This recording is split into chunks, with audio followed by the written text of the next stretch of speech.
Crypto का Wild West और Capitol Hill का मुकाबला, नैतिकता, अहंकार और मौसम की चुनौती। अमेरिका के डिजिटल भविष्य पर छिड़ी हाई स्टेक जंग। वाशिंगटन इस समय डिजिटल गोल्ड रश और पुरानी राजनीतिक जवाबदेही के बीच एक बड़े टकराव की तैयारी कर रहा है। सीनेट कृषि समिति मंगलवार को क्रिप्टो मार्केट स्ट्रक्चर बिल पर एक महत्वपूर्ण चर्चा की तैयारी कर रही है, लेकिन उससे पहले डेमोक्रेटिक सीनेटरों ने एक रणनीतिक मोर्चा खोल दिया है। उनका लक्ष्य ये सुनिश्चित करना है कि यह उभरता हुआ उद्योग संघीय अधिकारियों के लिए निजी कमाई का जरिया न बन जाए। केंद्र में नैतिकता का मुद्दा। जीओपी के नेतृत्व वाले इस बिल के लिए सबसे बड़ी बाधा शुक्रवार को दायर किए गए नैतिकता केंद्रित संशोधन है।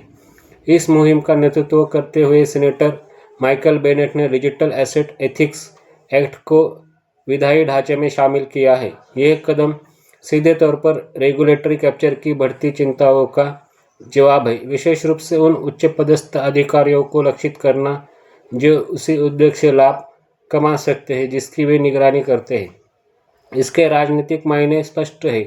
सीनेटर एलिजाबेथ वारेन और उनके सहयोगी लगातार राष्ट्रपति डोनाल्ड ट्रंप के वर्ल्ड लिबर्टी फाइनेंशियल के साथ संबंधों पर सवाल उठा रहे हैं, जिसने कथित तौर पर उनकी कुल संपत्ति में करोड़ों डॉलर का इजाफा किया है।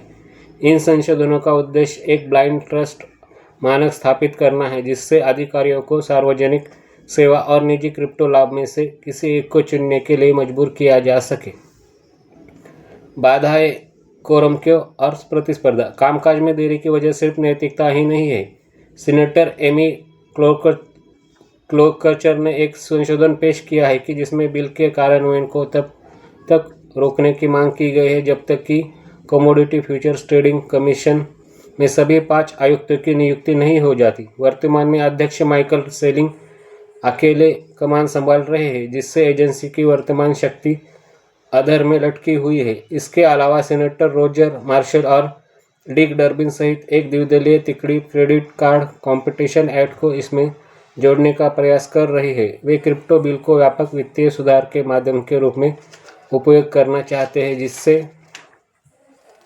बैंकिंग लॉबिस्ट काफ़ी नाराज है। प्रकृति का वीटो पावर। हालांकि स्टेबल कॉइन्स और डेफी पर विवादों ने पहले ही प्रगति रोक दी थी, लेकिन अंतिम न शायद आसमान से आए। एक विशाल शीतकालीन तूफान वर्तमान में वाशिंगटन डीसी की ओर बढ़ रहा है, जिससे राजधानी में भारी बर्फबारी की आशंका है। ये तूफान मंगलवार के सत्र को एक बार फिर स्थगित कर सकता है।